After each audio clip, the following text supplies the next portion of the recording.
हाँ जी, ये बताओ आज रीड कौन करेगा जो अच्छे से कर दे, समझा के पूरा अच्छे से।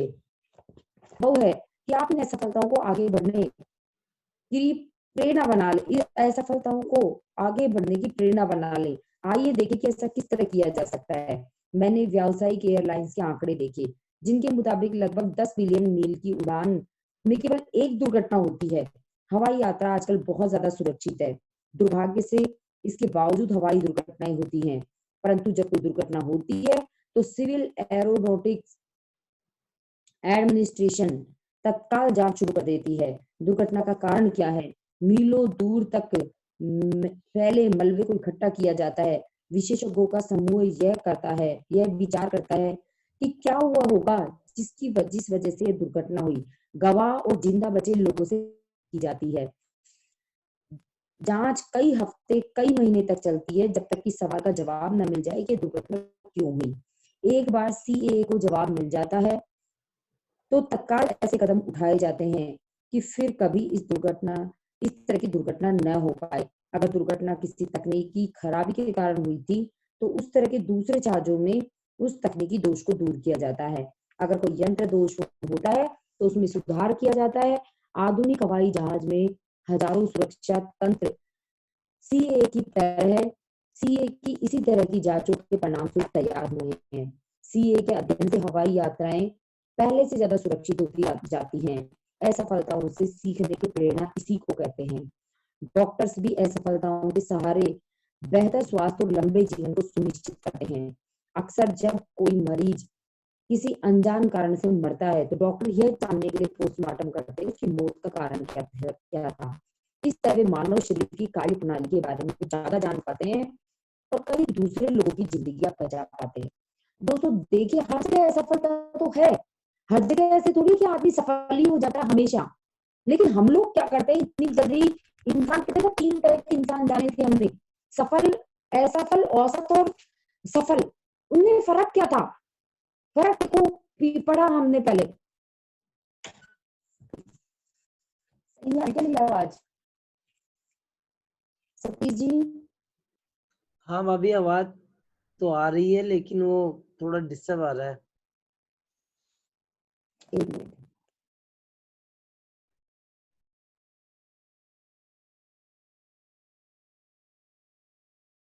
सफल आदमी वही होता है जिसने डेमो दिखाए 2-4 और लोगों ने मना कर दिया और बैठ गया कि आगे करना ही नहीं इस काम को।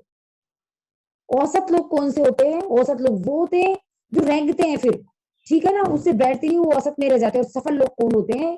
जो देखते हैं, अपने उससे सीखते हैं और फिर आगे बढ़ जाते हैं। अपनी कमी को तलाशते हैं कि कहाँ कमी गई और उससे फिर आगे का काम वो शुरू कर देते हैं। बहुत सारी हवाई यात्राएं होती है, बहुत कम 100 बिलियन मील की उड़ान में एक दुर्घटना होती है, लेकिन फिर उसकी जांच की जाती है। ठीक है ना, सारी तरह से। इसी तरह डॉक्टर भी अपने मरीज जैसे मर गया तो उसका पोस्टमार्टम करके उसकी जांच करते हैं कि इसका कारण क्या था, इससे आगे से गलती ना हो। ये थोड़ी वो काम ही छोड़ देते हैं, बंद कर देते हैं। और मोदी के में भी हारने वाले लोग वही होते हैं जो छोड़ देते हैं काम कि नहीं जी अब हमें नहीं करना, हमें तो मना कर दिया 2-4 लोगों ने। हाँ, रेनू रेनू का म्यूट कर दो सतीश जी।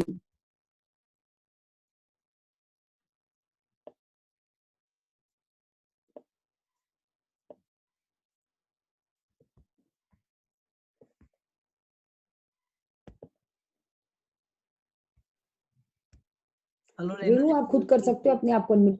जी भाभी, अब हो तो गया है मेरा। मैं हम्म, पढ़ूं क्या भाभी? हाँ पढ़ो। मेरा एक दोस्त यहाँ से। मेरा एक दोस्त सेल्स एग्जीक्यूटिव है जो हर महीने अपने सेल्समैनों को ये बताने के लिए एक मीटिंग करता है कि वे कोई महत्वपूर्ण बिक्री क्यों नहीं कर पाए। ग्राहक और सेल्समैन के बीच की पूरी वार्ता का विश्लेषण किया जाता है और यह सीखा जाता है कि किस तरह भविष्य में ऐसी गलतियां ना की जाए जिनसे कि असफलता मिली। यही सफल फुटबॉल कोच भी करते हैं, जो जितने मैच हारते हैं उससे कहीं ज्यादा मैच जीतते हैं। वे भी अपनी टीम के साथ हर मैच का विश्लेषण करते हैं और खिलाड़ियों को उनकी गलतियां बताते हैं। कई कोच तो हर मैच की वीडियो फिल्म भी बनवाते हैं ताकि टीम अपनी आंखों के सामने अपनी गलत चालों को देख सके। इसका उद्देश्य है टीम अगला मैच बेहतर खेले। बिल्कुल सही है फ्रेंड्स। हम सभी लोग जो भी कोई काम करते हैं तो काम करने से पहले घबरा जाते हैं, जबकि अगर मान लीजिए कोई गलती भी हुई है तो हमें उसका खुद का एनालिसिस करना चाहिए, विश्लेषण करना चाहिए कि ये गलती किस वजह से हुई है और अगली बार सेम गलती ना हो, अगली बार हम वही गलती दोबारा ना दोहराएं, ताकि उस गलती को बेहतर करके हमारे जो प्रेजेंटेशन है उसको हम और बेहतर तरीके से कर सकें। जैसे कि एक कविता भी है कि असफलता एक चुनौती है, इसे स्वीकार करो, क्या कमी रह गई देखो और सुधार करो। तो जब तक हम कमियों को देखेंगे नहीं, उनको सुधार नहीं करेंगे, तब तक बार बार असफल होते रहेंगे। इसलिए सब जगह ऐसा ही होता है, चाहे वो फ्लाइट्स के अंदर हो, चाहे डॉक्टर्स हो, चाहे फुटबॉल कोच हो, सब अपनी कमियों को पहले देखते हैं, फिर उनको सुधार करने की कोशिश करते हैं, और यही सेम काम हमने मोदी केयर के अंदर भी करना है। सीए के अधिकारी, सफल sales executive, doctor, football coach और हर क्षेत्र के प्रोफेशनल्स सफलता के इस सिद्धांत का अनुसरण करते हैं। हर असफलता से कुछ ना कुछ बचा लो। इसको चाहे तो अंडरलाइन कर सकते हैं फ्रेंड्स कि हर असफलता से कुछ ना कुछ बचा लो। हमें हर असफलता से कुछ ना कुछ सीख लेना चाहिए। जब हम असफल होते हैं तो हम भावनात्मक रूप से इतने दुखी और विचलित हो जाते हैं कि हम उससे सबक सीखना भूल जाते हैं। प्रोफेसर जानते हैं कि फेल होने के बाद विद्यार्थी की प्रतिक्रिया से ही सफलता की उसकी संभावना पता चलती है। जब मैं डेट्रॉइट के वेन स्टेट यूनिवर्सिटी में प्रोफेसर था, तो मैंने एक सीनियर विद्यार्थी को फेल कर दिया था। मेरे पास कोई दूसरा विकल्प नहीं था। इससे विद्यार्थी को गहरा धक्का लगा। उसने ग्रेजुएशन के बाद की योजनाएं बना ली थी और इस कारण उसकी हंसी उड़ना तय थी। उसके पास दो विकल्प थे, या तो वह 1 साल और पढ़कर परीक्षा पास करे, या फिर वह बिना डिग्री लिए ही कॉलेज छोड़कर चला जाए। मुझे आशा थी कि वह असफलता पर विद्यार्थी निराश होगा, शायद वह उत्तेजित भी हो। जब मैंने उसे ये समझाया कि वह असफल क्यों हुआ था, तो उसने ये माना कि उसने इस बार ठीक से पढ़ाई नहीं की थी। परंतु उसने कहा, मेरा पिछला रिकॉर्ड तो ठीक ठाक है, आपने उसे ध्यान में क्यों नहीं रखा। मैंने उसे बताया कि मैं ऐसा नहीं कर सकता, क्योंकि हम हर साल का अलग अलग मूल्यांकन करते हैं। मैंने यह भी जोड़ा कि कठोर शैक्षणिक नियमों के चलते नंबर तभी बढ़ाए जा सकते हैं जब जांचने वाले प्रोफेसर ने कोई गलती की हो। जब विद्यार्थी को यह पता चला कि उसके नंबर बढ़ने के सारे रास्ते बंद हो चुके हैं, तो वह काफी गुस्सा हो गया। उसने कहा, प्रोफेसर, मैं इस तरह के 50 लोगों के नाम गिना सकता हूँ जो बेहद सफल हैं, पर वे कभी कॉलेज नहीं गए, ना ही उनके पास कोई डिग्री है। ग्रेजुएशन की डिग्री का महत्व क्या है? परीक्षा में थोड़े खराब नंबर मिलने के कारण क्या मुझे मेरी डिग्री नहीं मिलेगी? भगवान का शुक्र है, उसने आगे कहा, बाहर की दुनिया में लोग आप जैसे प्रोफेसरों की तरह नहीं सोचते। फ्रेंड्स, कई बार ऐसा हमारे साथ भी होता है कि जब हम कोई भी गोल अपना लिखते हैं और वो गोल जब हम पूरा नहीं कर पाते, कई बार खुद ही अंदर से निराश हो जाते हैं। तो हमारे पास 2 ऑप्शन बचते हैं कि या तो हम बिज़नेस ही छोड़ दें, या फिर देखिए कि क्या कमी रह गई जिससे की वजह से मेरा ये गोल कंप्लीट नहीं हुआ। तो फ्रेंड्स, सही तरीका क्या है? हमने अपनी कमी को देखना चाहिए, बजाय इसके कि हम बहस में पड़े, बजाय इसके कि हम आलोचना के अंदर पड़े, किसी और को इसका ज़िम्मेदार ठहराएँ। हमने खुद ने अपनी कमियों की तलाश करनी चाहिए, हमने खुद ने अपने असफलता के कारणों की तलाश करनी चाहिए। तो आगे बढ़ते हैं फ्रेंड्स। इस टिप्पणी के बाद मैं 45 सेकंड तक रुका। मैंने यह सीखा है कि जब आपकी आलोचना हो, तो वाक युद्ध से बचने का एक अच्छा तरीका जवाब में देने में देरी करना है।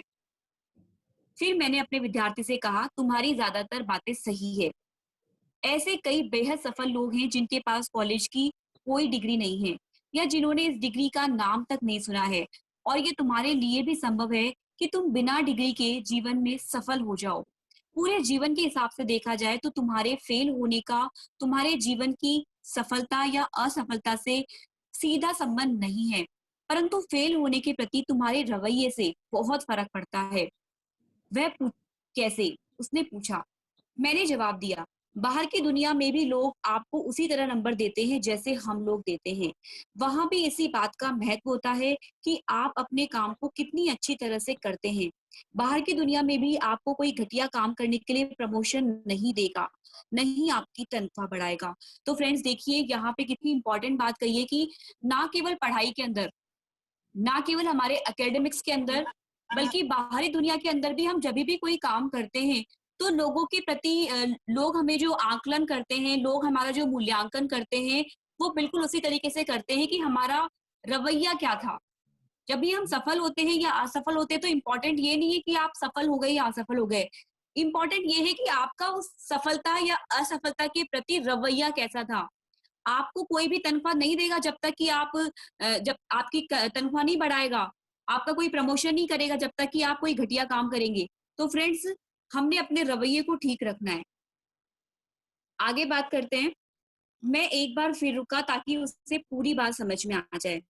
फिर मैंने कहा, क्या मैं तुम्हें एक सुझाव दूं? तुम अभी बहुत निराश हो, मैं समझ सकता हूँ कि तुम्हें कैसा लग रहा होगा, और अगर इस बात पर तुम उत्तेजित हुए हो तो मैंने उसका बिल्कुल भी बुरा नहीं माना है। मैं चाहता हूँ तुम इस अनुभव को सकारात्मक तरीके से लो। ये तुम्हें एक बहुत महत्वपूर्ण सबक सिखा सकता है। अगर आप अच्छा काम नहीं करेंगे तो आप वहां नहीं पहुंच पाएंगे जहां आप पहुंचना चाहते हैं। इस सबक को सीख लो, और आज से 5 साल बाद जाकर तुम्हें ये एहसास होगा कि यह तुम्हारे द्वारा सीखी गई जीवन की सबसे बहुमूल्य शिक्षाओं में से एक है। मैं ये जानकर खुश हुआ कि कुछ ही दिनों बाद उस विद्यार्थी ने एक बार फिर से कॉलेज में एडमिशन ले लिया। इस बार वह बहुत ही अच्छे नंबरों से पास हुआ। इसके बाद वह खास तौर पर मुझे मिलने आया और उसने मुझे बताया कि हमारी पहले वाली मुलाकात ने उस पर गहरा असर डाला था और उसने उस चर्चा से बहुत कुछ सीखा था। बिल्कुल फ्रेंड्स, देखिए, जैसे कि हम कई बार असफल होते हैं, कई बार गिरते हैं, तो गिर जाने का मतलब ये ना है कि हम उठने से मना कर दें। असफल हो जाने का ये मतलब नहीं है कि फिर हम दोबारा कोशिश करना छोड़ दें। 2 तरीके हो सकते हैं, या तो हम बिल्कुल बैठ जाएँ, बिल्कुल गिर जाएँ और असफलता को अपना भविष्य मानकर बैठ जाएँ, या फिर हम फिर से उठें, फिर से कोशिश करें और फिर से जीत कर दिखाएँ। तो फ्रेंड्स, इस विद्यार्थी ने दूसरा तरीका अपनाया। आपके कोर्स में फेल हो जाने से मैंने बहुत कुछ सीखा। उसने कहा, ये अजीब लगेगा प्रोफेसर, परंतु अब मैं खुश हूँ कि मैं पहली बार में पास नहीं हुआ। हम हार को जीत में बदल सकते हैं। सबक सीखो, उसने अपने जीवन में उतारो। पराजय की तरफ पीछे मुड़कर देखो और मुस्कुराओ। फिल्मों के शौकीन महान लोग अभिनेता बैरी मोर को कभी नहीं भूल पाएंगे। 1936 में बैरी मोर के नितंब में फ्रैक्चर हो गया था। ये फ्रैक्चर कभी ठीक नहीं हो पाया। कई लोगों को लगा कि मिस्टर बैरी मोर की जिंदगी खत्म हो गई, परंतु नहीं, मिस्टर बैरी मोर को ऐसा नहीं लगा। उन्होंने इस बाधा को दूर करके अपने अभिनय की सफलता से भी बड़ी सफलता का रास्ता बना लिया। अगले 18 सालों तक दर्द के बावजूद उन्होंने व्हील चेयर पर बैठे बैठे दर्जनों सफल भूमिकाओं में अभिनय किया। फ्रेंड्स, आप देख रहे हैं कि कई बार, अभी जैसे ये हम अभिनेता की बात कर रहे हैं, इनको फ्रैक्चर हो गया था, ये खड़े नहीं हो पाते थे, लेकिन व्हील चेयर पर बैठे बैठे भी दर्जनों सफल भूमिकाएं इन्होंने निभाई। तो फ्रेंड्स, हमें हमारी कमजोरी को कमजोरी नहीं बनाना चाहिए, बल्कि कभी कभी आपकी ये कमजोरी आपके लिए ताकत बन सकती है। तो कैसे बनेगी ये ताकत, इसके लिए आपने जरूर सोचना चाहिए। आगे बात करते हैं। 15 मार्च 1945 को डब्ल्यू कॉल्विन विलियम्स फ्रांस के एक टैंक के पीछे चल रहे थे। टैंक एक बारूदी सुरंग से टकराया, उसमें विस्फोट हुआ और इससे मिस्टर विलियम्स हमेशा के लिए अंधे हो गए। परंतु ये दुर्घटना मिस्टर विलियम्स को पादरी और सलाहकार बनने के अपने लक्ष्य का पीछा करने से नहीं रोक पाई। जब उन्होंने कॉलेज से ग्रेजुएशन कर लिया, वह भी ऑनर्स के साथ, तो विलियम्स ने कहा कि उनके विचार से उनका अंधापन उनके चुने गए कैरियर में एक वरदान साबित होगा। मैं कभी बाहरी चीजों को देखकर निर्णय नहीं लूंगा, इसलिए मैं हमेशा व्यक्ति को दूसरा मौका दूंगा। मेरे अंधेपन से मुझे ये लाभ होगा कि कोई व्यक्ति कैसा भी दिखे, मैं सबके साथ एक जैसा व्यवहार करूंगा। मैं इस तरह का इंसान बनना चाहता हूँ जिसके पास कोई भी आ सके और बेझिझक आकर अपने दिल की बात कह सके। तो फ्रेंड्स, देखिए आप मिस्टर विलियम्स का रवैया, हर चीज को देखने का नजरिया, रवैया अगर अलग होता है तो सिचुएशन कुछ और ही हो जाती है। फ्रेंड्स, अंधा होने के बावजूद उन्होंने अपने लक्ष्य से हार नहीं मानी, अपने लक्ष्य को कभी पीछे नहीं किया और कहा कि अच्छी बात है अगर मैं अंधा हूं तो। इसी कमजोरी को उन्होंने अपनी ताकत बना लिया। अगर मैं अंधा हूं तो बढ़िया रहेगा, क्योंकि मैं लोगों की बाहरी बाहरी जो उनका वेशभूषा है, बाहरी जो उनका दिखावा है, उसको देखकर निर्णय नहीं लूंगा। मेरा निर्णय एकदम जेन्युइन होगा। सोचकर देखिए आप किस तरह से अपनी कमजोरी को ही अपनी ताकत बना लेते हैं। उन्होंने भी यही कहा कि मेरे अंधेपन से मुझे ये लाभ होगा कि कोई व्यक्ति कैसा भी दिखे, मैं सबके साथ एक जैसा व्यवहार करूंगा। क्या ये शानदार उदाहरण नहीं है कि किस तरह से एक क्रूर, कटु और हार को आप जीत में बदल सकते हैं। वाकई में फ्रेंड ये बहुत शानदार उदाहरण है कि आप अपनी कमजोरी को अपनी ताकत किस तरह से बना सकते हैं। हार केवल एक मानसिक स्थिति है, इससे ज्यादा कुछ भी नहीं। मेरा एक दोस्त स्टॉक मार्केट में सफल और प्रसिद्ध निवेशक है। वह अपने निवेश के हर निर्णय को अपने अतीत के अनुभवों के आधार पर लेता है। एक बार उसने मुझे बताया कि जब मैंने 15 साल पहले निवेश करना शुरू किया, तो मेरे हाथ कई बार जले। ज्यादातर शुरुआती लोगों की तरह मैं भी फटाफट अमीर बनना चाहता था, परंतु इसके बजाय मैं जल्दी ही दिवालिया हो गया। परंतु इसके बावजूद मैंने हार नहीं मानी। मुझे अर्थव्यवस्था की मूलभूत शक्ति का ज्ञान था और मैं ये जानता था कि लंबे समय में अच्छी तरह से चुने गए शेयरों में निवेश करना समझदारी पूर्ण होता है। तो मैंने अपने शुरुआती बुरे निवेशों को अपनी शिक्षा की कीमत मान लिया। वह हंसते हुए कहता है। दूसरी तरफ मैं कई ऐसे लोगों को जानता हूँ जो एक दो मूर्खतापूर्ण निवेश करने के बाद शेयर विरोधी बन जाते हैं। अपनी गलतियों का विश्लेषण करने के बजाय और एक अच्छी संस्था से जुड़ने के बजाय वे इस गलत निष्कर्ष पर पहुंचते हैं कि शेयर मार्केट में पैसे लगाने का मतलब है जुआ खेलना, एक ऐसा जुआ जिसमें देर सवेर हर व्यक्ति हारता है। फ्रेंड्स, ऐसा ही कई बार मोदी केयर बिजनेस के अंदर भी होता है। कई बार कुछ लोग या तो गलत कंपनी को चूज कर लेते हैं, तो जब उनका उस कंपनी से विश्वास उठता है तो वो बाद में कोई और कंपनी, अच्छी कंपनी, समझदारी से देखी हुई कंपनी को चूज करने में भी घबराते हैं। जैसे कि कहा जाता है कि दूध का जला छाछ को भी फूंक फूंक कर पीता है। और कई बार ऐसा भी होता है कि कोई व्यक्ति ने सफल कंपनी, सही कंपनी चूज कर ली, लेकिन उसके बाद भी गलत टेक्निक्स की वजह से, सिस्टम को फॉलो नहीं करने की वजह से अगर वो असफल हो जाता है, तो फिर बाहर जाकर वो यही कहता है, अरे कुछ नहीं होता ऐसे बिजनेस में, बेकार गए ये बिजनेस, यहाँ पर तो बस पैसे की बर्बादी होती है, यहाँ पर तो लोग सुनते ही नहीं है, यहाँ पर तो टीम बनती नहीं है, लोगों को कन्विंस करना बहुत मुश्किल है। इस तरह की बातें करते हैं फ्रेंड्स। तो देखिए आप, फर्क बिल्कुल साफ है कि आप सही तरीके से एक समझदारी पूर्ण फैसला लें और उसको किस तरह से काम करना है। मोदी केयर के अंदर भी यही बात लागू होगी कि आप सिस्टम के साथ काम कीजिए, जो लोग सफल हैं उनसे सीखिए और फिर काम करिए। देखिए किस तरह से हम लोग भी सफल हो जाते हैं। तो हर असफलता से कुछ ना कुछ बचाने का फैसला करें। अगली बार जब नौकरी या घर में कोई गड़बड़ हो, तो शांत हो जाएं और ये पता लगाएं कि गड़बड़ कहाँ शुरू हुई थी। इससे आप उसी गलती को दोबारा करने से बच सकते हैं। अगर हम कुछ सीखें, तो असफल होना भी फायदेमंद साबित हो सकता है। हम इंसान भी अजीब होते हैं, अपनी सफलताओं का श्रेय तो हम पूरा लेना चाहते हैं। जब हम जीतते हैं तो हम पूरी दुनिया को इसके बारे में बताना चाहते हैं। ये स्वाभाविक है कि हम लोगों के मुंह से ये सुनना चाहें, यही वह व्यक्ति है जिसने इतना बड़ा काम किया। परंतु अपनी असफलता का श्रेय व्यक्ति तत्काल किसी दूसरे व्यक्ति के मत्थे मढ़ देता है। जब सामान नहीं बिकता, तो सेल्समैन ग्राहकों को दोष देते हैं। अफसरों की यह स्वाभाविक है कि वे गलत काम होने पर कर्मचारियों या दूसरे अफसरों को दोष दे। घरेलू लड़ाइयों और समस्याओं के लिए पति अपनी पत्नियों को दोष देते हैं और पत्नियां अपने पतियों को। बिल्कुल सही बात है फ्रेंड्स। जब भी कुछ अच्छी चीज हो जाती है तो हम उसका सारा क्रेडिट खुद लेने की कोशिश करते हैं, और अगर कुछ गलत हो गया, कुछ असफल हो गए, तो उसका क्रेडिट अक्सर हम दूसरों के मत्थे मढ़ने की कोशिश करते हैं। एंड डेफिनेटली मोदी के बिजनेस में भी जब आप सफल होते हैं, जब हम सफल होते हैं, तो यस मैंने ये किया, मैंने ऐसे किया, मैंने वैसे किया। लेकिन जब असफल होते हैं ना, तो क्या कह देते हैं, मेरा तो अपलाइन ही ठीक नहीं था, मेरी तो कंपनी ठीक नहीं थी, अरे मेरी तो टीम भी बेकार है, अरे मुझे तो लोग मिलते ही नहीं है, मेरे साथ तो क्या है, परिवार ही मेरा साथ नहीं देता है, मेरे बच्चे छोटे छोटे हैं, क्या करे, सफल तो हो जाते हैं लेकिन मोदी केयर में क्या है, आटा चावल नहीं है। मोदी केयर में सफल तो हो जाते हैं लेकिन क्या है, मोदी केयर के प्रोडक्ट थोड़े महंगे हैं।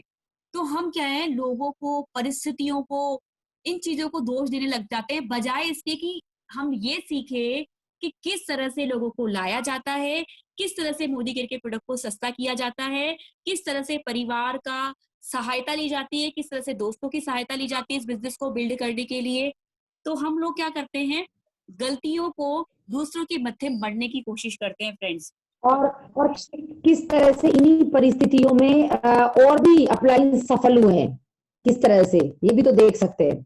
बिल्कुल बिल्कुल सही बात है फ्रेंड्स। हमारे अपलाइन के पास भी देखिए, अगर आप कोई कहते हैं कि मैं तो हाउसवाइफ हूँ, कैसे मैं बिजनेस को करूं, तो आप देखिए निशा भाभी को कि वो भी हाउसवाइफ थी।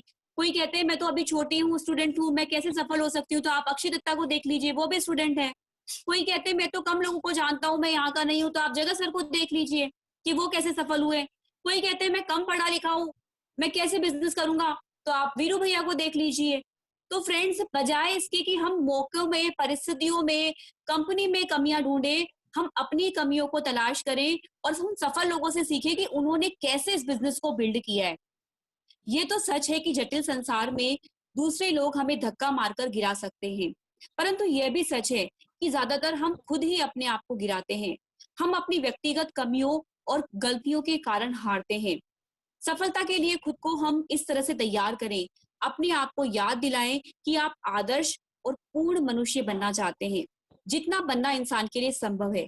अपने आप को एक टेस्ट ट्यूब में रखकर निष्पक्ष दृष्टि से खुद का और अपनी स्थिति का मूल्यांकन करें। यह देखें कि क्या आप में कोई ऐसी कमजोरी है जिसके बारे में आप जानते न हो। अगर आप में ऐसी कमजोरी है तो उसे सुधारने के लिए कदम उठाएं। कई लोग खुद को देखने के इतने आदी हो जाते हैं कि वे सुधार की संभावनाएं देखने में असफल हो जाते हैं। महान metropolitan opera star Rise Stevens ने रीडर्स डाइजेस्ट में कहा कि उसे सबसे अच्छी सलाह अपने जीवन के सबसे दुखद क्षण के अंदर मिली। अपने करियर की शुरुआत में miss Stevens Metropolitan Opera auditions of a year में असफल हो गई। हारने के बाद मिस स्टीवंस कड़वाहट से भरी हुई थी। मैं ये सुनना चाहती थी। उसने कहा कि मेरी आवाज वास्तव में दूसरी लड़की से सचमुच बेहतर थी, कि निर्णायकों का फैसला गलत था, कि मैं इस तरह इसलिए नहीं जीत पाई क्योंकि मेरे पास सही जुगाड़ नहीं थी। परंतु मिस स्टीवंस को की टीचर ने उसे कोई झूठी सांत्वना नहीं दी। इसके बजाय उन्होंने मिस स्टीवन से कहा, देखो बेटा, अपनी गलतियों का सामना करने की हिम्मत जुटाओ। हम अक्सर फ्रेंड्स, जब भी कोई असफलता होती है तो हम कुछ ना कुछ ऐसा सुनना पसंद करते हैं कि हाँ बेटा कोई बात नहीं, तुम इसलिए नहीं जीत पाई क्योंकि ऐसा हो गया, तुम इसलिए ये नहीं कर पाई क्योंकि ऐसा हो गया। हम चाहते हैं कि कोई दूसरा भी हमें सांत्वना दे और इस तरह से दे जिसमें हमारी कमियां ना दिखे। लेकिन आपका सच्चा पथ प्रदर्शक फ्रेंड्स वही है जो कि आपको सही तरीके से क्रिटिसाइज करता है, इसलिए उसकी बातों का कभी बुरा मत मानिए। कबीरदास जी ने भी कहा है कि निंदक नियरे राखिए, आंगन कुटी चबाए, पानी साबुन बिना निर्मल करे सुभाए। हमारे घर में, हमारे दोस्ती में, हमारी अप्लायंस में कोई भी अगर हमारा निंदक है ना, तो हमें उससे कटकर नहीं रहना चाहिए। हमने उसकी हर बात को बहुत ध्यान से सुनना चाहिए, क्योंकि वही आपको सही राय दिखा सकता है, जो आपकी कमियों को सही तरीके से आपको बता पा रहा है। हालांकि मैं आत्मदया के शब्द सुनना चाहती थी, मिस स्टीवंस ने कहा, परंतु अपनी टीचर के शब्द बार बार मेरे कानों में गूंजते रहे। उस रात उन शब्दों ने मुझे जगा दिया। मैं तब तक नहीं सो पाई जब तक कि मैंने अपनी कमियों का सामना नहीं कर लिया। अंधेरे में लेटे लेटे मैंने खुद से पूछा, मैं क्यों असफल हुई, मैं अगली बार किस तरह जीत सकती हूँ। और मैंने माना कि मेरी आवाज की रेंज सचमुच उतनी अच्छी नहीं है जितनी की होनी चाहिए, कि मुझे और भाषाएं सीखनी चाहिए, कि मुझे और ज्यादा भूमिकाएं सीखनी चाहिए। मिस स्टीवंस ने आगे बताया कि किस तरह अपनी कमियों का सामना करने से उसे न सिर्फ स्टेज पर सफलता मिली, बल्कि अपनी गलतियों को मानने से उससे ज्यादा दोस्त भी बने और वह ज्यादा लोकप्रिय भी हुई।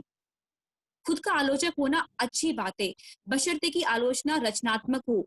इससे आपको व्यक्तिगत शक्ति और योग्यता बढ़ाने में मदद मिलती है और सफलता के लिए ये बहुत जरूरी है। दूसरों को दोष देना विध्वंसात्मक है।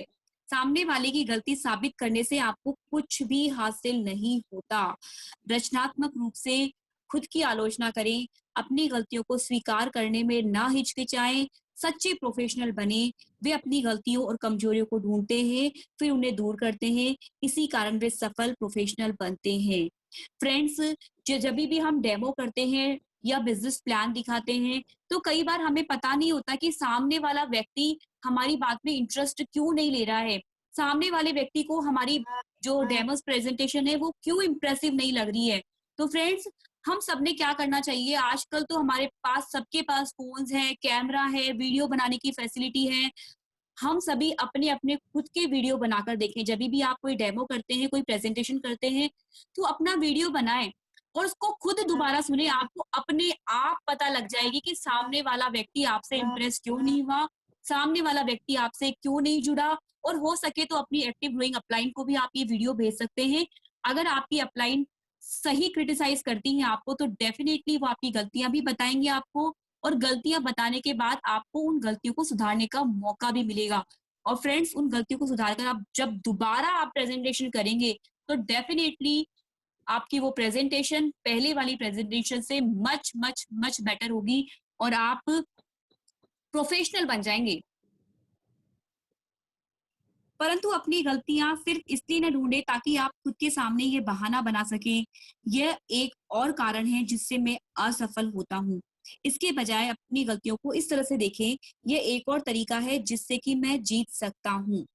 महान अल्बर्ट हवार्ड ने एक बार कहा था, असफल व्यक्ति वह होता है जिसने बड़ी गलतियां की तो है, परंतु जो अपने अनुभव से कुछ नहीं सीख पाया। अक्सर हम अपनी असफलता के लिए किस्मत को दोष देते हैं। हम कहते हैं, अरे गेंद तो इस तरह से टप्पे खाती है, और फिर हाथ पर हाथ धरकर बैठ जाते हैं। परंतु जरा रुके और सोचें, गेंद की उछाल की भी कोई ना कोई वजह होती है। गेंद बिना कारण के यूं ही किसी दिशा में नहीं उछलती। गेंद का उछाल 3 कारणों से निर्धारित होता है। एक तो गेंद, फिर जिस तरीके से इसे फेंका जाता है, और फिर तीसरा जिस तरह से यह टकराती है। निश्चित भौतिक नियम गेंद की उछाल का कारण तय करते हैं, इसका किस्मत से कोई लेना देना नहीं होता। फ्रेंड्स देखिए, जब भी हम असफल होते हैं तो किस्मत को दोष देने लग जाते हैं कि हमारी किस्मत ही खराब है। लेकिन अगर हम गेंद की भी बात करें, यहाँ गेंद के एग्जाम्पल से बताया गया, गेंद की भी बात करें तो गेंद की उछाल में भी 3 चीजें हैं जो उसका उछाल तय करती है। पहली तो गेंद, दूसरी क्या होता है कि इसे किस तरीके से फेंका गया है, यानी कि आपने किस तरह से उसको फेंका गया है, उस पर भी इसका उछाल जो है वो तय करता है, वो निश्चित होता है। और तीसरी, जिस तरह की सतह से ये टकराती है ना, उस पर भी इसका उछाल तय होता है। तो ये भौतिकी के नियम जो हैं वो गेंद के उछाल को तय करेंगे। इससे इसका कोई भी लेना देना नहीं है कि यार आपकी तो किस्मत ही खराब थी या मेरी तो किस्मत ही खराब थी। मान ले कि सीएए की एक रिपोर्ट जारी करे और ये कहे कि हमें खेद है कि ये हवाई जहाज दुर्घटनाग्रस्त हो गया, परंतु हम क्या करें, गेंद भी तो इसी तरह से टप्पे खाती है। आप कहेंगे कि अब सीएए को बदल देना चाहिए। या अगर कोई डॉक्टर किसी रिश्तेदार से कहे, मुझे खेद है कि मैं उसे बचा नहीं पाया, मैं नहीं जानता कि ऐसा कैसे हुआ, ये तो किस्मत की बात थी। फ्रेंड सोचकर देखिए, अगर कोई डॉक्टर हमसे इस तरह से कहे, या कोई एयरलाइंस वाले इस तरह से कहें कि ये हवाई जहाज जो है वो दुर्घटनाग्रस्त हो गया, तो हम क्या बोलेंगे? हम तो यही नहीं, बोलेंगे ना कि नहीं, इसको तुरंत बाहर निकालो अपनी नौकरी से, इसको काम करने का एक्सपीरियंस नहीं है, या इनको नहीं पता किस तरह से तकनीकी खराबी की जांच की जाती है, या इनको सही तरह से उड़ाना नहीं आता, या इनको पूरी नॉलेज नहीं है। तो फ्रेंड्स, जब हम असफल होते हैं तो हम किस तरह से दूसरे लोगों से ये उम्मीद करते हैं कि वो हमें सांत्वना दे, वो भी हमारी तरह किस्मत को दोष देने लग जाए, या वो भी हमारी तरह ये बहाने लगाने लग जाए कि नहीं नहीं ऐसा हुआ था इसलिए ऐसा हो गया। तो फ्रेंड्स, हम सब लोगों को, जैसे हम दूसरों की गलती को नहीं स्वीकार कर सकते, वैसे अपनी गलती को भी तो देखना चाहिए कि क्या हमारी गलती थी, जिसको भी बाहर वाले लोग शायद स्वीकार नहीं करेंगे, और हमें उसको सुधार करने की कोशिश करनी चाहिए। आगे बात करते हैं, जब आप या आपका कोई दूसरा रिश्तेदार बीमार होगा तो आप उस डॉक्टर के पास नहीं जाएंगे। ऐसा ही होगा ना फ्रेंड्स, कि अगर मान लीजिए किसी डॉक्टर ने कोई ऑपरेशन किया और वो ऑपरेशन सक्सेसफुल नहीं हुआ और वो उसे नहीं बचा पाया, और डॉक्टर ने कह क्या दिया कि ये तो किस्मत की बात है। तो क्या आप सोचकर देखिए, क्या आप खुद बीमार होंगे या आपका कोई दूसरा रिश्तेदार बीमार होएगा, तो क्या आप उस डॉक्टर के पास दोबारा जाएंगे? बिल्कुल भी नहीं। बिल्कुल इसी तरह जब हम कभी भी कोई डेमो प्रेजेंटेशन के लिए जाते हैं और हम किसी सामने वाले प्रोस्पेक्ट से कोई बात करते हैं, उनको कोई डेमो प्रेजेंटेशन दिखाते हैं और उनको हम सही तरीके से नहीं दिखा पाए, उनकी जो भी क्वेरीज है उनको सॉल्व नहीं कर पाए, तो फ्रेंड्स क्या होगा? अगर उस बंदे का जुड़ने का मन भी होगा तो सोचकर देखिए कि क्या वो आपके साथ जुड़ना पसंद करेगा क्या? बिल्कुल भी नहीं। गेंद तो इसी तरीके से टप्पे खाती है वाली शैली हमें कुछ नहीं सिखाती। जब हम अगली बार उसी तरह की परिस्थिति का सामना करते हैं तो हम वही गलती करने से सिर्फ इसलिए नहीं बच पाते क्योंकि हमने अपनी पिछली गलती से सबक नहीं सीखा था। वह फुटबॉल कोच जो हर शनिवार का मैच हार जाने के बाद अपनी टीम से कहता है, चिंता मत करो, गेंद तो इसी तरह से टप्पे खाती है, अपनी टीम की गलतियां ढूंढने में मदद नहीं कर रहा जिससे अगले शनिवार को होने वाले मैच में उन गलतियों को सुधारा जा सके। फ्रेंड्स, बिल्कुल यही चीज है, जैसे गेंद तो इसी तरह से टप्पे खाती है, ये मान लेना है कि ठीक है, किस्मत हमारी सही नहीं थी, या हमने परिस्थितियों को दोष दे दिया, या हमने जो हमारे आसपास का माहौल है उसको दोष दे दिया, या लोगों को दोष दे दिया कि हाँ रिश्तेदार तो जुड़ते ही नहीं है, हाँ दोस्त तो आपके आएंगे ही नहीं, अरे हाँ ठीक है 100 लोगों को बताओगे तो 100 में से 10 ही आएंगे, हो सकता है 100 में से 15 भी आए, हो सकता है 100 में से 50 भी आए, लेकिन वो 10 में से 100 में से 15 या 50 या 60 या 70 हम कैसे बढ़ाते हैं फ्रेंड्स, डिपेंड करता है हमारे प्रेजेंटेशन के स्किल्स पे।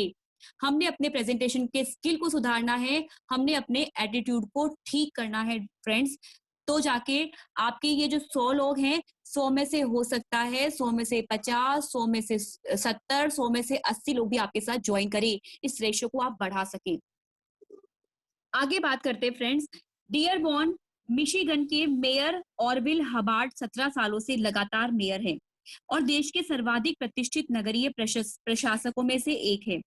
डियरबॉर्न के मेयर बनने के 10 साल पहले मिस्टर हबार्ड भी बदकिस्मती का बहाना बना सकते थे और राजनीति छोड़ सकते थे। लगातार विजेता बनने के पहले ऑरविल हबार्ड 3 बार बदकिस्मत रहे थे क्योंकि उन्हें मेयर पद के लिए नामांकित ही नहीं किया गया था।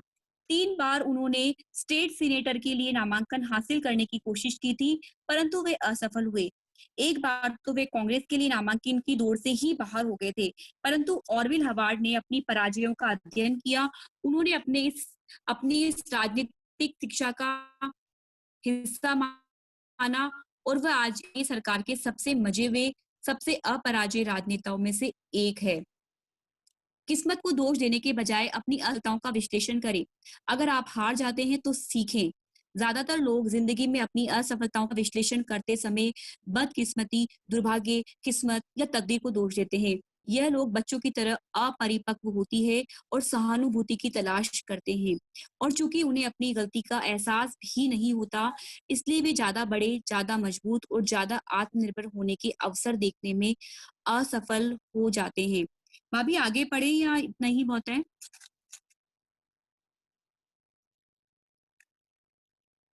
भाभी हाँ रेनू, हाँ हो गया टाइम, बस इतना ही काफी आज के लिए ना। 8:12 हो चुके हैं ना? बिल्कुल बिल्कुल बिल्कुल ठीक है। तो देख लीजिए दोस्तों, जो बदकिस्मती, दुर्भाग्य, किस्मत, तकदीर को दोष देते हैं वो बच्चों की तरह होते हैं, परिपक्व, ठीक है ना। तो हमें क्या करना है, किस्मत को दोष नहीं देना है, अपनी गलतियों से सीखना है और फिर काम शुरू करना है। रेनू अफर्मेशंस भी करवा दो। मेरी आवाज आ रही है क्या क्लियर? हेलो, नहीं, आवाज साफ नहीं आ रही आपकी, साफ नहीं आ रही। अच्छा तो रेनू, रेनू तुम ही करवा दो अफर्मेशंस।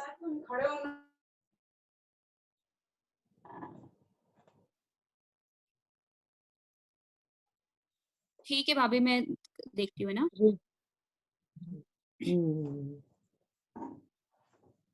आज क्या है, वाईफाई नहीं चल रहा, पता नहीं। भाभी किसी एक को अनम्यूट कर दीजिए और उनको रिपीट करने के लिए बोल दीजिए। हाँ जी, कल किसने बोला था? वीरा जी को कर कीर्ति दो। सिंगल जी ने कहा था कल, उनको अनम्यूट कर दिया जी। स्टार्ट करें? ठीक है ठीक है। हाँ जी।